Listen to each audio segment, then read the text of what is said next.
Collection of gases के बारे में बात करते हैं जी। हमारे पास डिफरेंट जो गैसेस होती हैं उनको हम किस तरह से कलेक्ट कर सकते हैं, यहाँ पर हम कुछ मेथड्स को देखते हैं। हमारे पास जो होती हैं डिफरेंट गैसेस होती हैं और उनकी जो हम कहते हैं कि कलेक्शन होती है वो किसके ऊपर डिपेंड करती है जी।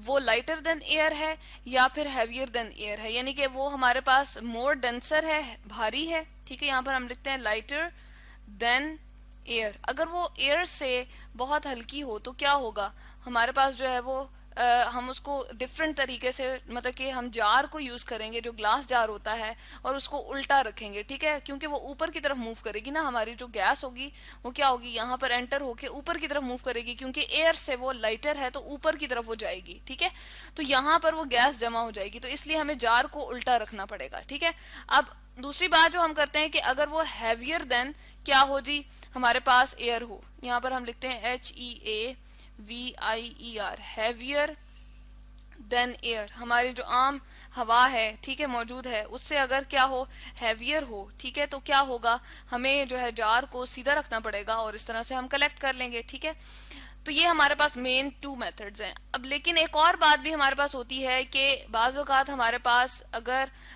वाटर सॉलेबल ना हो, ठीक है, डिपेंड करता है कि अगर वो गैस हमारे पास जो है वो इनसॉलेबल है वाटर में, यहाँ पर हम थर्ड लिखते हैं जी। हमारे पास एक और चीज भी आ जाती है कि गैस जो होती है वो हमारे पास क्या है, gas is insoluble in water. अगर वो वाटर में सॉलेबल नहीं है, ठीक है, सॉल मतलब कि नहीं होती और उसके साथ कोई भी रिएक्शन शो नहीं करती, या मतलब कि उसके अंदर डिसॉल्व होके और कोई भी हमें नया कंपाउंड बना के नहीं देती। ठीक है, इनसॉलेबल इन वाटर। ठीक है, तो फिर हम उसको वाटर के अंदर भी कलेक्ट कर सकते हैं। ठीक है, तो इस तरह से हम एक फिगर देख लेते हैं, ठीक है, जिसके अंदर हमें ये सारे के सारे तीनों के तीनों जो है फॉर्म्स में हमें नजर आ जाएगा कि यहाँ पर जैसे कि हम देख रहे हैं, अगर हमारे पास वाटर सॉलेबल होना तो फिर हम इन दोनों मेथड से जो है वो सिंपली इनको यूज करते हुए, मतलब कि इन दोनों तरीकों से हम कहते हैं कि लाइटर देन एयर हो या फिर हैवियर देन एयर हो और वाटर में वो सॉलेबल अगर हो, तो हम क्या करेंगे, या तो जार को इस तरह से सीधा रखेंगे या फिर जार को उल्टा रखेंगे। और जार को उल्टा कब रखेंगे, जब हमारे पास एयर जो है, एयर से वो लाइटर होगी। यहाँ पर हम लिखते हैं जो एयर से अगर लाइटर होगी तो इस ये जो हमें कैपिलरी ट्यूब से नजर आ रही है, इससे हमारे पास वो गैस एंटर होगी। ठीक है, और इस तरह से यहाँ से मूव करती हुई ऊपर की तरफ जाएगी। ठीक है, और इस तरह से आते आते यहाँ पर हमारे पास जो है वो स्टोर होना शुरू हो जाएगी, यहाँ पर गैस आ जाएगी। ठीक है, लेकिन इसके मुकाबले में जो इसके सिलेंडर के अंदर एयर मौजूद थी वो कहाँ जाएगी, एयर जो थी वो हमारे पास डाउनवर्ड मूव कर जाएगी बाहर की तरफ। ठीक है, डाउनवर्ड एयर, ये ब्लू कलर से, ब्लू के एरो से मैं दिखा रही हूँ जी, डाउनवर्ड एयर हमारे पास यहाँ पर मूव करेगी और फाइनली वो हमारे पास इससे बाहर आ जाएगी। जो हमारे पास जार था उससे जो है वो क्या करेगी जी, बाहर आ जाएगी। ठीक है, तो हमने देखा कि यहाँ पर जो है हमारे पास जो हमारे पास गैस थी वो क्या थी, हम कहते हैं कि लाइटर देन एयर थी। और ये किस किस किस्म के गैसेस के ऊपर हम अप्लाई करते हैं जी, चले हम यहाँ पर एग्जांपल लिख देते हैं। हमारे पास आ जाए nitrogen gas, sorry ammonia gas, यहाँ पर हमें लिखना चाहिए था, अमोनिया गैस आ जाएगी हमारे पास। ठीक है जी, NH3 इसके लिए गैस स्टेट में मेंशन कर देती हूँ, और दूसरी है हमारे पास H2। अब ये दोनों हमारे पास जो गैसेस हैं हमारे पास लाइटर देन एयर होती हैं, हवा से बहुत ही इनका जो है वो हम कहते हैं कि डेंसिटी इतनी ज्यादा नहीं होती, हल्की होती हैं, तो इसलिए ऊपर की तरफ यहाँ पर जमा हो जाती हैं। हैवियर देन अगर एयर हो, हवा से भारी हो, तो उसको हम जार यूं सीधा रखेंगे तो हमारे पास क्या होगा, ये डिलीवरी ट्यूब जो है ये हमारे पास गैस को नीचे की तरफ लेकर आएगी। ठीक है, लेकिन यहाँ पर अपवर्ड डिस्प्लेसमेंट ऑफ एयर होगी, जैसा कि यहाँ पर लिखा हुआ भी है। तो ब्लू एरो से अगेन मैं यहाँ पर दिखाती हूँ, एयर हमारे पास यहाँ पर ऊपर की तरफ जाएगी और आहिस्ता आहिस्ता हमारे पास इस जार में से निकलती हुई, यानी कि यहाँ से बाहर निकल के यहाँ एटमॉस्फेयर में चली जाएगी। ठीक है, लेकिन जो हमारे पास गैस थी वो कहाँ मूव करेगी, यहाँ से एंटर होगी जी। ठीक है, और इस तरह से मूव करती हुई हमारे पास इस से यहाँ पर स्टोर हो जाएगी। ठीक है, यहाँ पर गैस जमा हो जाएगी।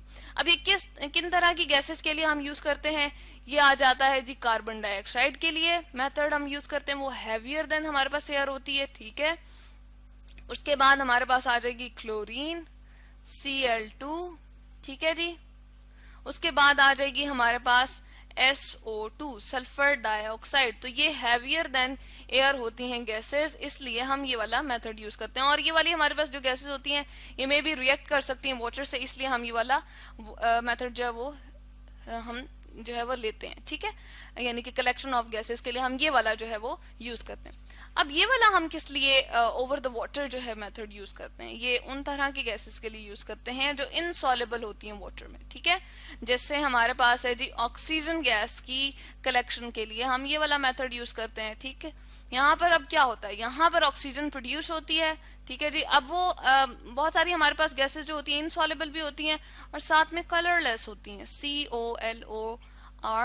COLORLESS कलरलेस, ठीक है। कलरलेस गैसेस हों, ठीक है जी। साथ में हमारे पास ये हो कि वो किस तरह से हमें नजर आती हैं, किस तरह से हमें पता चलता है कि वो प्रोड्यूस हो गई हैं, ठीक है। अब वो जैसे ही प्रोड्यूस होती हैं तो बबल्स बनना शुरू हो जाते हैं, ठीक है। बबल्स बनते हैं और हमारे पास इस वाटर के अंदर जो है ये जैसे कि हमें व्हाइट कलर के बबल्स नजर आ रहे हैं, तो इसका मतलब ये है कि हमारे पास ये ऑक्सीजन जो है प्रोड्यूस होके यहाँ से यहाँ ये बबलिंग कॉज कर रही है, ठीक है। तो उसके बाद ये यहाँ पर हम उसको कलेक्ट कर लेते हैं। यहाँ पर एक बी हाइव शेल मौजूद होता है जी, इसके थ्रू एक छोटी सी ओपनिंग होती है जो इस सिलेंडर में, ये भी हमने सिलेंडर उल्टा रखा हुआ है, ठीक है। तो इस तरह से हमारे पास जो है क्या होता है, वाटर की डाउनवर्ड डिस्प्लेसमेंट होती है। इसको मैं चलें हम डिफरेंट थोड़े से कलर से शो कर देते हैं, डार्क पर्पल से। ये जो वाटर था ये आहिस्ता आहिस्ता यहाँ पर आता जाएगा और आहिस्ता आहिस्ता हम देखेंगे कि इस सिलेंडर, इस बात के अंदर वाटर बात जो हमने ये रखा हुआ है, एक बर्तन सा रखा हुआ है, इसके अंदर वाटर की सतह जो है वो क्या होती जाएगी, बुलंद होती जाएगी, ठीक है। तो इससे क्या शो हो रहा है, यहाँ से पानी निकल निकल के यहाँ पर आ रहा है और नतीजतन यहाँ पर जो है हमारे पास ऑक्सीजन गैस जो है वो क्या हो रही है, हमारे पास कलेक्ट हो रही है, ठीक है जी। तो ये है जी हमारे पास कलेक्शन ऑफ गैसेस के, जिसमें हमने कहा कि हमारे पास ये कलेक्शन ऑफ गैसेस जो है डिपेंड करता है कि वो हैवियर देन एयर है या लाइटर देन एयर है। अगर हमारे पास वो सॉल्युबल या इनसॉल्युबल इन वाटर है उस तरह से भी हम देख लेते हैं। लेकिन अब बहुत सारी गैसेस हमारे पास कलरलेस होती हैं, जैसे ऑक्सीजन है तो हमें नजर नहीं आ रही, तो हम क्या करते हैं वाटर के अंदर उसको कलेक्ट करते हैं बबल्स की फॉर्म में। यहाँ पर हम कहते हैं कि बबल्ड थ्रू वाटर, यहाँ पर लिख देते हैं जी, हम उसको क्या करते हैं, BUBBLED bubbled through water. Water से, वाटर की मौजूदगी में हम उसको बबलिंग कराते हैं और फिर क्या होता है वो बबल्स की फॉर्म में हमारे पास यहाँ पर कलेक्ट हो जाती है, ठीक है, थ्रू वाटर। और ट्रैप कर लेते हैं उसको, हम जमा कर लेते हैं किसी भी यहाँ पर above of the water surface के ऊपर किसी भी सिलेंडर में, ठीक है। यहाँ पर ये जो गैस जार हमें नजर आ रहा है या गैस सिलेंडर जो नजर आ रहा है इसमें कलेक्ट कर लेते हैं और वाटर की डाउनवर्ड डिस्प्लेसमेंट होती है और यहाँ पर वाटर ज्यादा हो जाता है, ठीक है। तो ये हमारे पास जो है वो तीन बेसिकली हमारे पास तरीके हैं जिससे हम कलेक्शन ऑफ गैसेस करते हैं। अगर हैवियर होगी हमारे पास गैसेस, जैसे कि ये हैं, यहाँ पर मैं लिख देती हूँ, ये हैवी गैसेस हैं, HEAVIER, हैवियर देन एयर, ये सारी की सारी हैवियर देन एयर है, इसीलिए हमने सीधा जो है वो जा रखा और नीचे की तरफ कलेक्ट हो रही हैं। और ये वाली जो हमारे पास हैं ये कौन सी हैं जी, ये लाइटर देन एयर है, ठीक है, लाइटर देन एयर। और अगर कलरलेस हमारे पास कुछ गैसेस होते हैं जैसे कि ऑक्सीजन है, ठीक है, तो और रिएक्ट भी नहीं करती वाटर के साथ, तो हम उसको ओवर द वाटर उसको जो है वो हम कलेक्ट कर लेते हैं और इस तरह से वाटर की ऊपर वाली जगह पे हमारे पास जो है वो ऑक्सीजन गैस जो है कलेक्ट हो जाती है। तो ये है जी कलेक्शन ऑफ गैसेस।